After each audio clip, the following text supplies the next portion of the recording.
José nasceu em uma família marcada por conflitos. Filho de Jacó e Raquel, ele cresceu carregando algo que ninguém da casa conseguia ignorar: o favor especial do pai. Desde jovem, José já se destacava pela postura íntegra, pela sensibilidade espiritual e pela capacidade de sonhar. Seus sonhos não eram comuns, eram revelações sobre seu futuro, e isso despertou a inveja de seus irmãos. Quando José contou que havia sonhado com feixes de trigo e estrelas se curvando diante dele, aquilo incendiou ainda mais o ciúme no coração deles. Um dia, enquanto José se aproximava no campo, seus irmãos decidiram dar um fim naquele que eles chamavam de sonhador. Jogaram-no dentro de uma cisterna e, movidos pela ira, o venderam como escravo para mercadores que iam ao Egito. Era o início de uma jornada que mudaria não apenas a vida de José, mas a história de Israel. No Egito, José foi comprado por Potifar, um oficial de alta patente. Mesmo como escravo, José se destacou, porque Deus era com ele. Tudo o que ele tocava prosperava, e logo Potifar o colocou como administrador de toda a sua casa. Mas a esposa de Potifar tentou seduzi-lo repetidas vezes, e José recusou todas, escolhendo a fidelidade a Deus, mesmo que custasse sua liberdade. Falso acusado, ele foi lançado na prisão. Ali, José parecia esquecido aos olhos humanos, mas não aos olhos de Deus. Na cadeia, ele interpretou os sonhos de 2 servos do faraó, revelando o que aconteceria com cada um deles. Se estiver gostando do vídeo, não esqueça de curtir, comentar e se inscrever, porque isso fortalece nosso trabalho e leva mensagens como esta a mais pessoas que precisam ouvir a palavra. Um desses homens, o copeiro, mais tarde se lembraria de José. O faraó teve 2 sonhos que nenhum sábio do Egito conseguiu interpretar. Foi então que o copeiro mencionou José, trazido da prisão diretamente à presença do rei. José ouviu os sonhos e, com sabedoria, revelou o significado. 7 anos de abundância seriam seguidos por 7 anos de fome devastadora. Impressionado, o faraó colocou José como governador do Egito, segundo a autoridade do reino. De escravo a líder da nação mais poderosa, da época menos Deus estava cumprindo o propósito. Durante os anos de fome, os irmãos de José foram ao Egito buscar alimento. Sem saber que o governador era o próprio irmão que haviam traído, eles se curvaram diante dele, cumprindo o sonho de José anos antes. Depois de um processo de restauração, José finalmente se revela: eu sou José, aquele que vocês venderam. Mas em vez de vingança, ele escolheu perdão. Ele entendeu que tudo o que viveu, o poço, a prisão, a rejeição, foi parte do plano de Deus para salvar sua família e preservar uma nação. A história de José nos ensina que Deus transforma traições em propósitos, dor em destino, queda em promoção. Ele nunca perde o controle, mesmo quando tudo parece perdido. Quem permanece fiel no anonimato será honrado no tempo certo. A vida de José é um testemunho poderoso de que nenhum poço é fundo demais para que Deus não possa nos alcançar. Ele foi vendido, mas não perdeu seu valor. Foi caluniado, mas sua integridade permaneceu intacta. Foi esquecido pelos homens, mas sempre esteve na memória de Deus.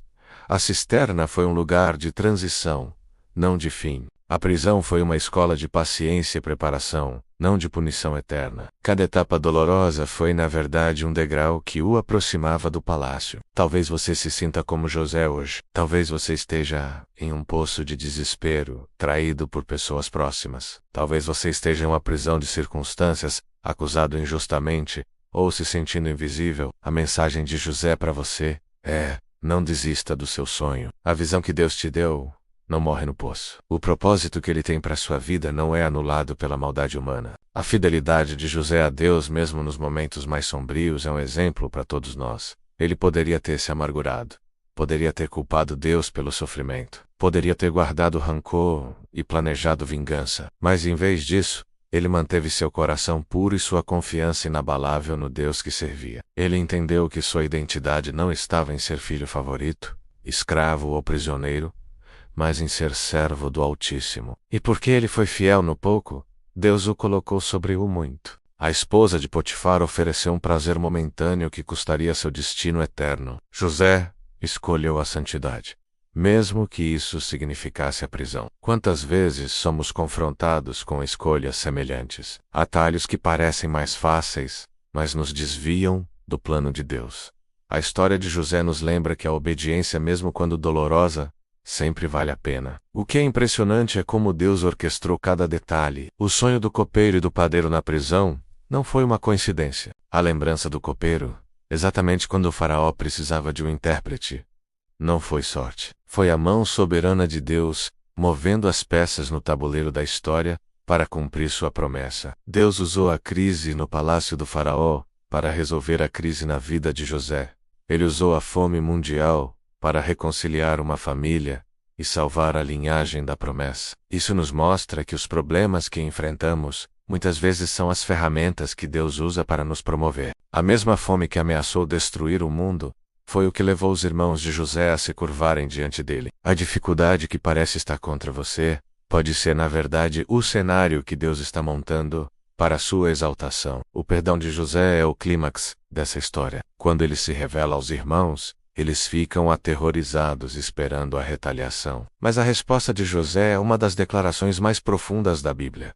Não se entristeçam, nem se irritem contra vocês mesmos por me terem vendido para cá, pois foi para a preservação da vida que Deus me enviou adiante de vocês.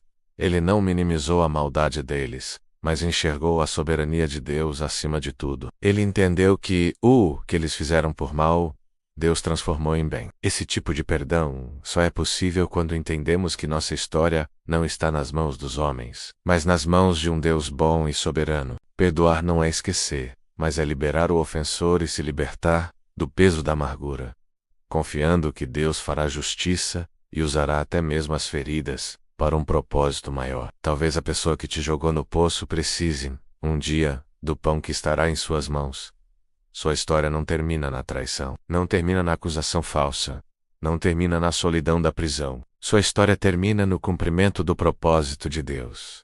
Os sonhos que Deus colocou em seu coração vão se realizar. As pessoas que te viram descer, verão você subir. Aqueles que riram de você terão que reconhecer que Deus estava contigo o tempo todo. A túnica colorida que te roubaram será substituída pelas vestes de governador. O poço seco será trocado por um lugar de autoridade onde você será fonte de provisão. Para muitos, a jornada pode ser longa e difícil, mas não desanime. Assim como José, permaneça fiel, mantenha seu coração puro e confie no processo. Deus está trabalhando nos bastidores, transformando seu vale em um lugar de vitória. Lembre-se, o tempo de Deus não é o nosso tempo. José esperou 13 anos, desde o poço até o palácio. A espera faz parte do processo de formação do nosso caráter. Deus não tem pressa, Ele tem um propósito. Ele está mais interessado em quem você se torna durante a jornada do que apenas em te levar ao destino. Portanto, se você está em um momento de espera, de provação, olhe para a história de José e encontre esperança. Seu sofrimento não é em vão. Sua fidelidade silenciosa está sendo vista pelo Pai. As lágrimas que você derrama hoje regarão as sementes da sua vitória amanhã. Não importa quão sombria a noite pareça, o sol da justiça de Deus vai brilhar sobre você. Ele é especialista em transformar tragédias em triunfos e em usar os planos do inimigo para promover seus filhos. Continue sonhando, continue acreditando e, acima do tudo, continue sendo fiel. O Deus de José é o seu Deus, e Ele está escrevendo uma história de redenção e honra para você. O final será ainda mais glorioso do que o começo. Confie nele. Obrigado por assistir até aqui. Se esta mensagem tocou seu coração, compartilhe com alguém que precisa ouvi-la. Deixe seu like, comente como a história de José inspira você e não se esqueça de se inscrever para mais conteúdos como este. Que Deus te abençoe.